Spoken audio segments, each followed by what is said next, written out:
Hello friends, आज हम last class के अंदर हमने जो प्रेरणिक प्रभाव था उसके बारे में देखा था। भाई प्रेरणिक प्रभाव क्या होता है, उसके ऊपर कौन कौन से फैक्टर काम करते हैं, किस प्रकार से उसके अंदर यानी कि जो इंडक्टिव इफेक्ट है, जो प्रेरणिक प्रभाव, वो कौन कौन सी चीज़ों के ऊपर डिपेंड करता है। यानी कि हम ये कहते हैं कि जो प्रेरणिक प्रभाव हो उसका पूरा का पूरा जो लेखा चिट्ठा था वो हमने कल की क्लास के अंदर देखा था। आज हम देखेंगे टाइप्स ऑफ इंडक्टिव इफेक्ट, प्रेरणिक प्रभाव के प्रकार। आपको पता है कि जो इंडक्टिव इफेक्ट होता है वो दो प्रकार का होता है। एक होता है प्लस आई और दूसरा होता है माइनस आई। कौन कौन सा होता है? प्लस आई होता है और माइनस आई होता है। प्लस आई को हम ये कहते हैं कि ये जो प्लस आई इफेक्ट होता है वो हमारे पास इलेक्ट्रॉन रिलीजिंग इंडक्टिव इफेक्ट, यानी कि प्लस आई वो क्या करेगा, इलेक्ट्रॉन्स को रिलीज करेगा। यानी कि प्लस आई इफेक्ट के अंदर आने वाले जो भी ग्रुप है या फिर जो भी कंपाउंड है वो क्या करेंगे, इलेक्ट्रॉन्स को रिलीज करेंगे। तो माइनस आई वाले क्या करेंगे, इलेक्ट्रॉन को खींचेंगे। तो ये क्या होता है, इलेक्ट्रॉन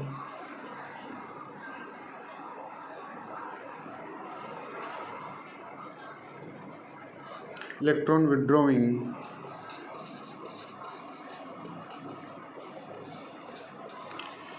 इंडक्टिव इफेक्ट। कौन सा होता है, इलेक्ट्रॉन विड्रॉइंग इंडक्टिव इफेक्ट होता है। कौन सा, माइनस आई इफेक्ट। मैं यहाँ पे सबसे पहले बात करता हूँ प्लस आई के बारे में कि कौन कौन से ग्रुप हैं वो प्लस आई इफेक्ट की तरह व्यवहार करेंगे। ठीक है, तो मैं ये कहता हूँ जो प्लस आई इफेक्ट की तरह व्यवहार करते हैं वो क्या होंगे, लगभग यानी कि जो वीक तरीके से होंगे, या फिर अगर मान लो जिनके अंदर एनर्जी है वो कार्बन श्रृंखला से क्या होती है, कम होती है। या फिर मैं कहूँगा कि वो लिगेंड यूज में, वो कंपाउंड यूज में आएंगे जिनकी इलेक्ट्रोनेगेटिविटी क्या होती है, कार्बन से कम होती है। ठीक है, तो इसके अंदर मैं स्टार्ट करता हूँ। इलेक्ट्रॉन रिलीजिंग ग्रुप के अंदर जो जो लिगेंड या जो कंपाउंड है वो यूज में आएंगे।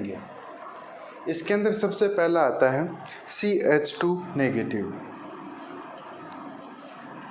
CH2 नेगेटिव होता है, उसकी इलेक्ट्रॉन रिलीजिंग पावर है वो सबसे ज़्यादा होती है। या फिर मैं ये कह देता हूँ कि जो आपके पास जो प्लस आई इफेक्ट है वो CH2 ग्रुप का सबसे ज़्यादा होता है।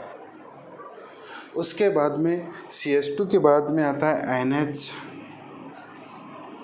NH के बाद में होता है O-। ध्यान रखना, कार्बन, नाइट्रोजन और ऑक्सीजन, ये तीनों तो आपके याद हो जाएंगे।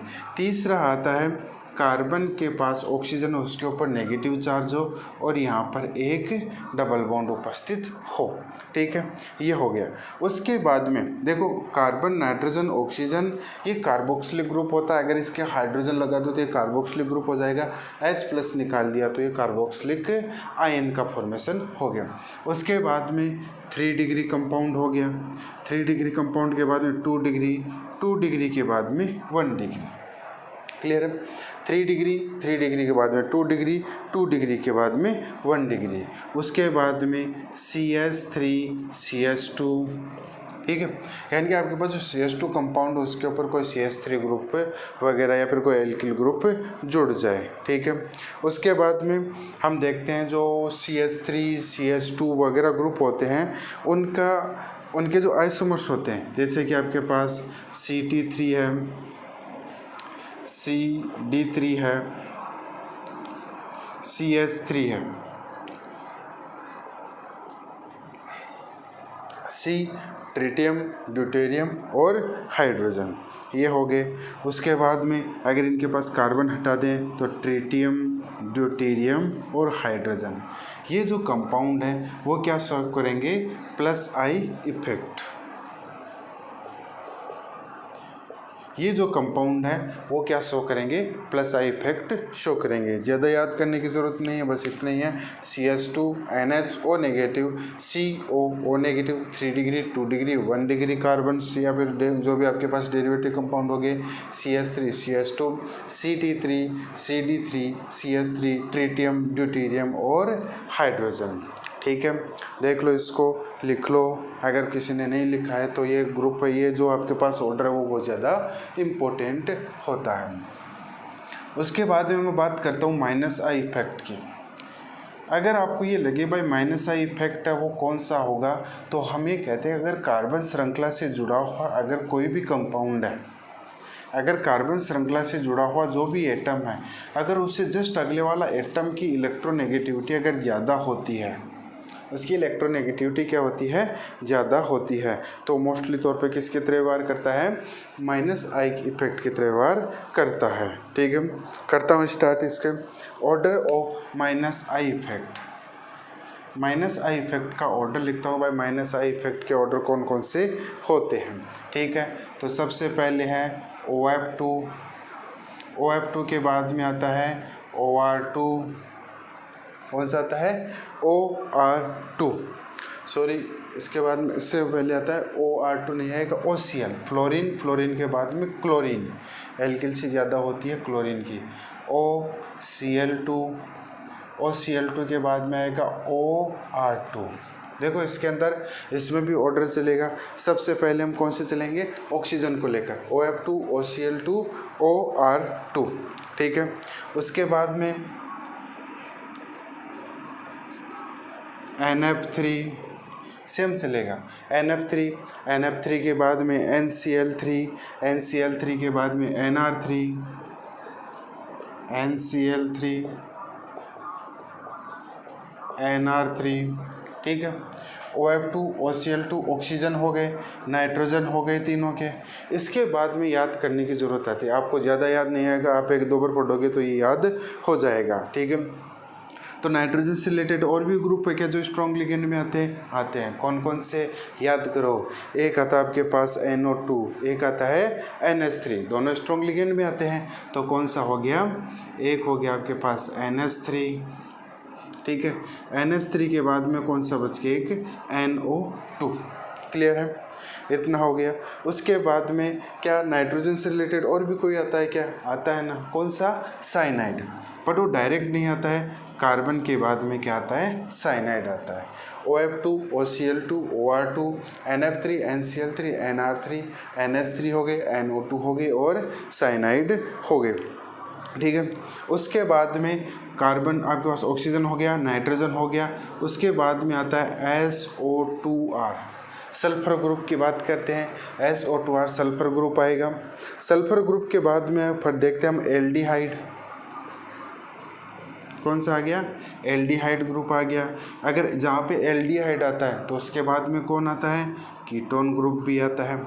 कौन सा आता है, एल्डिहाइड ग्रुप आ गया, कीटोन ग्रुप आ गया। और जहाँ पर कीटोन ग्रुप आता है वहाँ पर आपके पास कार्बोक्सिलिक ग्रुप भी आता है, ठीक है। एल्डिहाइड, कीटोन, कार्बोक्सिलिक तीनों क्या है, लगातार हैं। सल्फर ग्रुप इसके अंदर है, उससे पहले ऑक्सीजन और नाइट्रोजन ग्रुप है, उसके बीच में सल्फर है, उसके बाद है एल्डिहाइड, कीटोन और कार्बोक्सिलिक ग्रुप आ गया।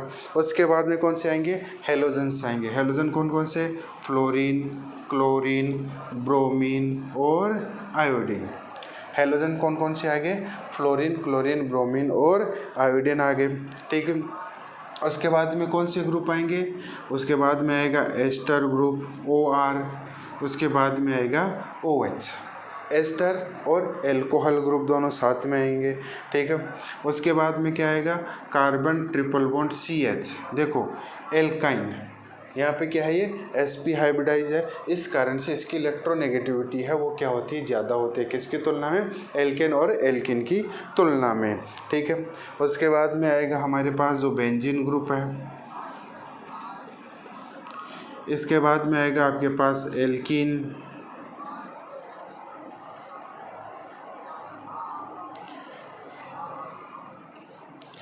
एल्कीन आएगा। एल्कीन के बाद में और कौन बच गया, एक अकेला कंपाउंड बच गया, कौन बच गया, हाइड्रोजन। ये जो कंपाउंड है वो कौन सा इफेक्ट शो करते हैं, माइनस आई इफेक्ट शो करते हैं। माइनस आई इफेक्ट कौन कौन से करते हैं, OF2 है, OCl2, OR2, NF3, NCl3, NR3, NH3। ध्यान रखना ये जो कंपाउंड है NR3 और NH3, आपके किसी न किसी स्टूडेंट के आपके माइंड के अंदर घूम रहा होगा कि यहाँ पर तो आपके पास NH3 का ज़्यादा होना चाहिए, किसकी तुलना में, NR3 की तुलना में ज़्यादा होना चाहिए। पर आप यहाँ पे NR3 का ज़्यादा क्यों बता रही हो, किसकी तुलना में, NH3 की तुलना में, क्या, इलेक्ट्रोनेगेटिविटी। ठीक है, वो उसका भी एक्सप्लेनेशन मैं भी बता दूंगा भाई, इसका एक्सप्लेनेशन कि भाई NR3 है वो ज़्यादा क्यों होता है किसकी तुलना में, NH3 की तुलना में। उसके बाद में NO2 के बाद में cyanide, sulphur group, aldehyde, ketone, carboxylic, आपके पास ये कौन सा हो गया, हेलोजन ग्रुप हो गया। ठीक है, उसके बाद में एस्टर, एल्कोहल, एल्काइन, ये आपके पास बेंजीन डेरिवेटिव, ये एल्किन और हाइड्रोजन। ठीक है, ये क्या हो गया आपके पास, -I इफेक्ट का ऑर्डर हो गया। ठीक है, देख लो इसको अच्छे से रट लो, बहुत जगह पे ये काम आएगा।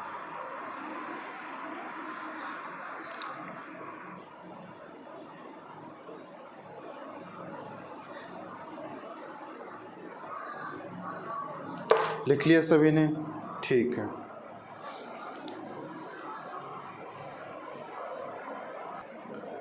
ठीक है, अब हम एक्सप्लेनेशन समझते हैं। मैंने अभी ये कहा था कि आपके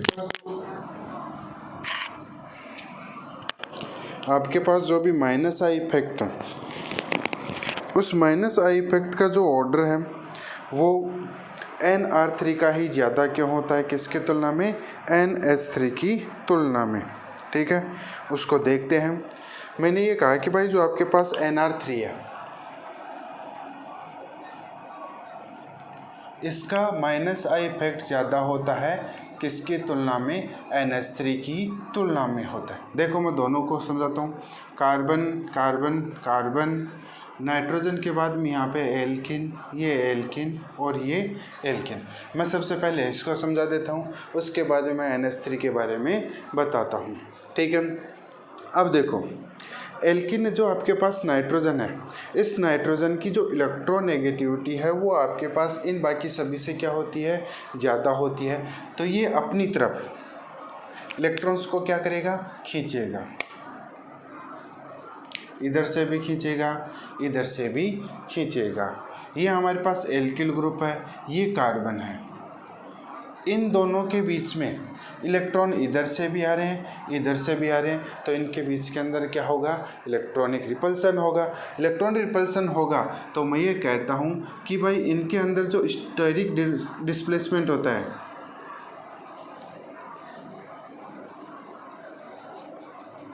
जो आप इनके बीच के अंदर स्टेरिक डिस्प्लेसमेंट होता है, वो क्या होगा, इंक्रीज होगा, क्योंकि ये भी बल्कि ग्रुप है और इधर वाले भी क्या हैं, बल्कि ग्रुप हैं। अगर बल्कि ग्रुप होंगे तो इनके बीच के अंदर रिपल्सन होगा। अगर इनके बीच के अंदर रिपल्सन होगा तो इनके बीच के अंदर जो बॉन्ड एंगल है थीटा, वो भी क्या होगा, इंक्रीज होगा। और पिछली क्लास के अंदर मैंने ये कहा था कि अगर मान लो जिसका अगर बॉन्ड एंगल इंक्रीज हो रहा है उसका परसेंटेज करैक्टर भी क्या होता है, इंक्रीज होता है। एग्जाम्पल के द्वारा बताया था sp, sp2, sp3, इन तीनों का जो आपके पास बॉन्ड एंगल है वो क्या होता है, ज़्यादा होता है, सबसे ज़्यादा sp का, sp2 का, उसके बाद में sp3 का होता है। तो इनके अंदर जो परसेंटेज करैक्टर भी क्या होते हैं, ज़्यादा होते हैं। अगर बॉन्ड एंगल इंक्रीज हो रहा है तो इनके बीच के अंदर %s करैक्टर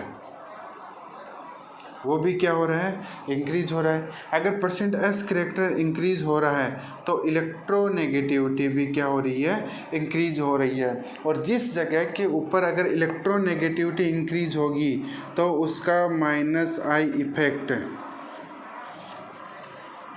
भी क्या होगा, इंक्रीज होगा। तो पूरा जो भी आपके पास इसके अंदर जो सारांश है वो क्या आता है कि स्टेरिक रिपल्सन डिस्प्लेसमेंट बढ़ेगा। स्टेरिक रिपल्सन या डिस्प्लेसमेंट अगर बढ़ेगा तो बॉन्ड एंगल थीटा का मान भी बढ़ेगा, बॉन्ड एंगल बढ़ेगा तो एस करैक्टर भी बढ़ेगा। एस करैक्टर बढ़ने के कारण से इसकी इलेक्ट्रोनेगेटिविटी क्या होगी, इंक्रीज होगी। और अगर इसकी इलेक्ट्रोनेगेटिविटी अगर इंक्रीज हो रही है तो उस कंडीशन के अंदर उसका -I इफेक्ट भी क्या होगा, इंक्रीज होगा। दूसरी तरफ हाइड्रोजन की बात करते हैं, या फिर हम इसके अंदर हम एक चीज़ ये और बोल सकते हैं। ठीक है, कुछ नहीं बोल सकते इसके अंदर हम, और चीज़ जो भी बोलना था वो हमने इसके अंदर बोल दिया। ठीक है, अगला मैं बात करता हूँ NH3।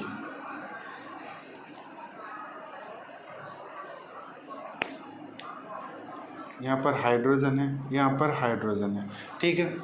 अब बात करते हैं हाइड्रोजन। हालांकि यहाँ पर भी इलेक्ट्रॉन्स आ रहे हैं, बट यहाँ पे देखो हाइड्रोजन का आकार क्या होता है, छोटा होता है। किसकी तुलना में, बाकी की तुलना में। तो इनके अंदर स्टेरिक रिपल्सन इतना नहीं लगता जितना आपके पास Nr3 के केस के अंदर लगता है, ठीक है। तो अब आप समझ गए होंगे कि यहाँ पर जो इलेक्ट्रॉनिक डिस्प्लेसमेंट है वो क्या होता है, कम होता है। किसकी तुलना में, Nr3 की तुलना में। Nr3 की तुलना में इलेक्ट्रॉनिक डिस्प्लेसमेंट क्या होता है, कम होता है। इस कारण से इसका जो बॉन्ड एंगल है वो भी क्या होगा, कम होगा। किसकी तुलना में, Nr3 की तुलना में। Nr3 की तुलना में अगर बॉन्ड एंगल कम होगा तो परसेंट एस करेक्टर भी क्या होगा, कम होगा। परसेंट एस करेक्टर अगर कम होगा तो इलेक्ट्रोनेगेटिविटी भी कम होगी। इलेक्ट्रोनेगेटिविटी कम होगी तो माइनस आई इफेक्ट भी क्या होगा, कम होगा। इस कारण से Nr3 की जो हम इलेक्ट्रोनेगेटिविटी है, जो माइनस आई इफेक्ट है, वो क्या बताते हैं, ज़्यादा बताते हैं। क्या सभी केस के अंदर यही होगा क्या, क्योंकि नाइट्रोजन से नीचे फॉस्फोरस भी है और आर्सेनिक भी है, क्या सभी के केस में होगा, नहीं नहीं नहीं, सिर्फ और सिर्फ नाइट्रोजन के केस के अंदर होगा। रीज़न हम ये बताते हैं कि नाइट्रोजन का आकार भी क्या होता है, इसके अंदर छोटा होता है। नाइट्रोजन का आकार छोटा होने के कारण इनके बीच ये दो जो सभी सराउंडिंग एटम है वो दोनों पास पास आ जाते हैं। जैसे कि मैं एक एग्जाम्पल के द्वारा बताता हूँ कि जैसे अगर मान लो आप एक पतला सा कंकड़ लोगे, उसके चारों तरफ अगर आप कोई कुछ भी रखोगे तो सभी क्या रहेंगे, पास पास में रहेंगे। दूसरा मैं एग्जांपल बताता हूँ कि आप अगर मान लो एक मोटा पत्थर लेते हो, उसके पास के अंदर अगर मान लो कुछ भी आप सराउंडिंग एटम लेते हो तो क्या वो दोनों पास रहेंगे, नहीं, वो सराउंडिंग एटम्स क्या रहेंगे, दूर दूर रहेंगे, ठीक है। जैसे कि अगर मान लो आपके फ्रेंड सर्कल अगर 3-4 फ्रेंड है, उनमें अगर मान लो एक मोटा सारा दोस्त है और एक पतला सा दोस्त है, तो सभी के जो घुटने हैं वो आपस में पास पास में रहेंगे और जो पतला दोस्त होंगे, और अगर मान लो जो मोटा दोस्त बीच में बिठा दो, उसके चारों तरफ दोस्त बिठा दो, तो उनके घुटने क्या रहेंगे, दूर दूर रहेंगे। ये क्या होता है, एग्जाम्पल होता है। ये देखो इलेक्ट्रॉनिक जो आपके पास माइनस का इफेक्ट है Nr3 का ज़्यादा होता है, किसकी तुलना में, NH3 की तुलना में। अगर मैं वहीं दूसरा बात करूं, नाइट्रोजन के नीचे क्या कौन आता है, फॉस्फोरस Pr3 और PH3। अगर इन दोनों की तुलना करूं तो इन दोनों के अंदर PH3 का माइनस आई इफेक्ट क्या होता है, ज़्यादा होता है। रीज़न हम क्या देते हैं कि इनके बीच के अंदर, इनके अंदर जो एल्किल ग्रुप है, नंबर ऑफ एल्किल ग्रुप, या फिर हम ये कहते हैं कि जो आपके पास फॉस्फोरस है उसका आकार क्या होता है, कुछ ज़्यादा बड़ा होता है, जिसके कारण से ये क्या होते हैं, इसमें दूर रहते हैं। तो उनके बीच के अंदर जो बॉन्ड के बीच में जो इलेक्ट्रॉनिक डिस्प्लेसमेंट है वो क्या होता है, कम लगता है, ठीक है। ये बात होगी हमारे पास इंडक्टिव इफेक्ट की। हमने इंडक्टिव इफेक्ट के जो भी टाइप्स थे वो भी कंप्लीट कर दिए हैं। इंडक्टिव इफेक्ट के बारे में जो भी हमने चीज़ें बताई थी वो सारी आपको करवा दी है। मैं 1-2 एग्जांपल करवा देता हूँ इंडक्टिव इफेक्ट से रिलेटेड, ताकि आपको इसके बारे में और भी बिल्कुल क्लियर हो जाए।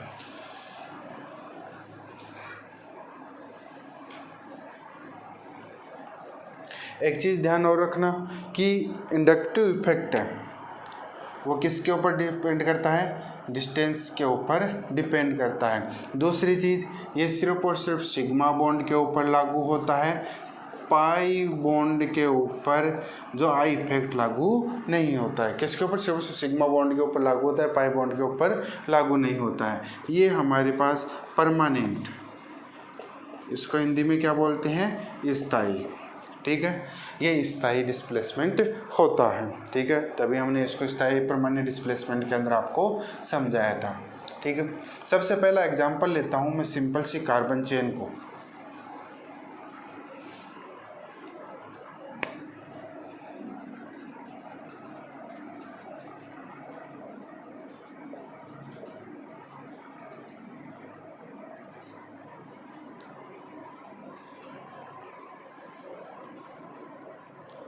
रुको, ठीक है।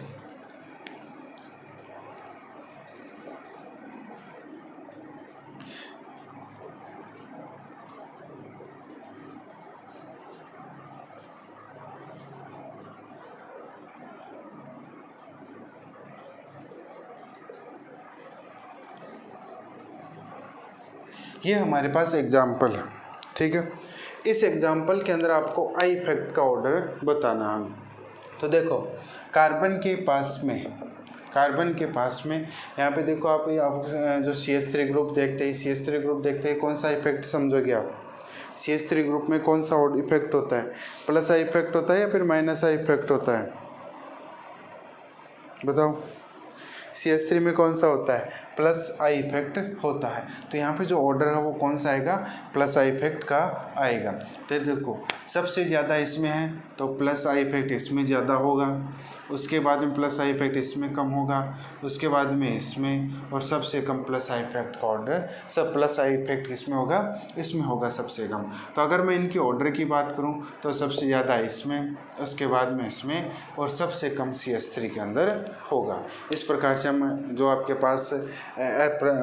पास इंडक्टिव इफेक्ट है उनके बारे में देखते हैं। दूसरा एग्जाम्पल मैं लेता हूँ, एग्जाम्पल है sp2 sp3। ध्यान रखना ये क्वेश्चन आपके पास नीट के अंदर पूछा हुआ है कि भाई दिए गए एग्जाम्पल के अंदर %S ऑर्डर का या फिर आप इसके अंदर प्रेरणिक प्रवाह इंडक्टिव इफेक्ट का ऑर्डर बताइए। तो बताओ किस में सबसे ज़्यादा होगा? SP के अंदर होगा। इसका आपको सभी को एक्सप्लेनेशन दे रखा है। अगर जिसको एक्सप्लेनेशन नहीं पता है वो पिछला वीडियो ज़रूर देखना, पिछला वीडियो के अंदर आपको उसका पूरा एक्सप्लेनेशन मिल जाएगा। यहाँ पर आपका इंडक्टिव इफेक्ट कंप्लीट होता है। आज की क्लास से लेक्चर वो यहीं पे ख़त्म करते हैं क्योंकि इंडक्टिव इफेक्ट कंप्लीट हो गया। कल मैं चालू करूँगा या तो फिर इंडक्टिव इफेक्ट के कुछ एक एप्लीकेशन होते हैं जो कि आप acidic nature, basic nature, stability के बारे में, या तो फिर मैं उनको लूँगा, या फिर आपके पास हाइपर कॉन्जुगेशन या रेजोनेंस, इन दोनों में से कोई सा एक चैप्टर स्टार्ट करूँगा। इस चैनल को जितनी ज़्यादा हो सके उतनी ज़्यादा सब्सक्राइब करो।